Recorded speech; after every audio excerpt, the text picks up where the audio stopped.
اعوذ باللہ من الشیطان الرجیم، بسم اللہ الرحمن الرحیم۔ السلام علیکم ناظرین، ملو اسلام چینل سے مخاطب ہوں۔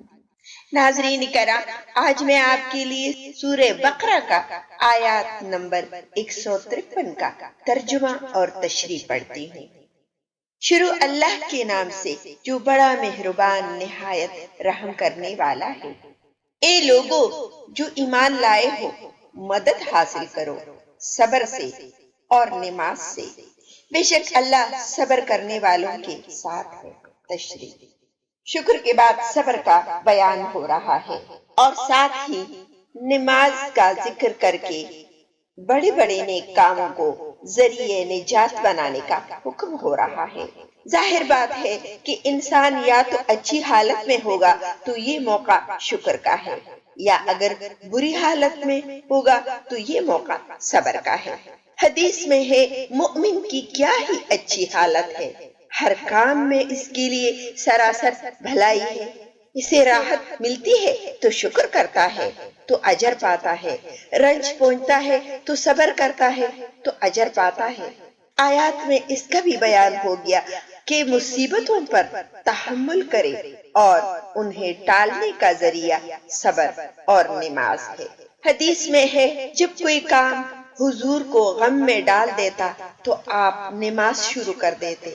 صبر کی دو قسمیں ہیں، حرام اور گناہ کے کاموں کے ترک کرنے پر اطاعت، اور نیکی کے کاموں کے کرنے پر یہ صبر پہلے سے بڑا ہے۔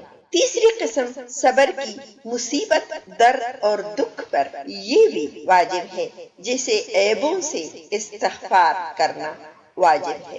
حضرت عبد الرحمن فرماتے ہیں، اللہ تعالیٰ کی فرمان برداری میں استقلال سے لگے رہنا چاہیے۔ انسان پر شاق گزرے، طبیعت کے خلاف ہو، جینا چاہے، یہ بھی ایک صبر ہے۔ دوسرا صبر اللہ تعالیٰ کے منع کیے ہوئے کاموں سے رک جانا ہے، چاہے طبی میلان اس طرف ہو، خواہش نفس اکسا رہی ہو۔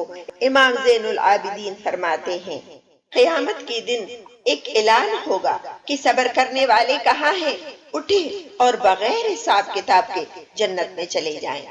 کچھ لوگ اٹھ کھڑے ہوں گے اور جنت کی طرف بڑھیں گے۔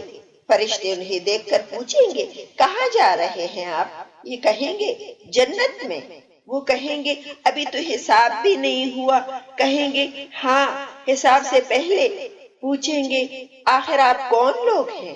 جواب دیں گے، ہم صابر لوگ ہیں، اللہ کی فرمان برداری کرتے رہے اور ان کی نافرمانی سے بچتے رہے، مرتے دم تک اس پر صبر کیا اور جمے رہے۔ فرشتے کہیں گے، پھر تو ٹھیک ہے، بے شک تمہارا یہی بدلہ ہے اور اسی لائق تم ہو، جاؤ جنت میں، مزے کرو، اچھے کام والوں کا اچھا ہی انجام ہے۔ صدق اللہ العلی العظیم۔ ناظرین کرام، مجھے امید ہے کہ آپ کلام پاک کے اس ترجمہ اور تشریح پر عمل ضرور کریں گے۔ اللہ تعالی ہم سب مسلمانوں کو قرآن پاک پر عمل کرنے کی توفیق عطا فرمائے، آمین۔ ناظرین کرام، اپنا بہت سارا خیال رکھیے گا، اپنی دعاؤں میں مجھے بھی یاد رکھیے گا اور چینل کو لائک اور سبسکرائب کرنا نہ بھولیے گا۔ بامان خدا۔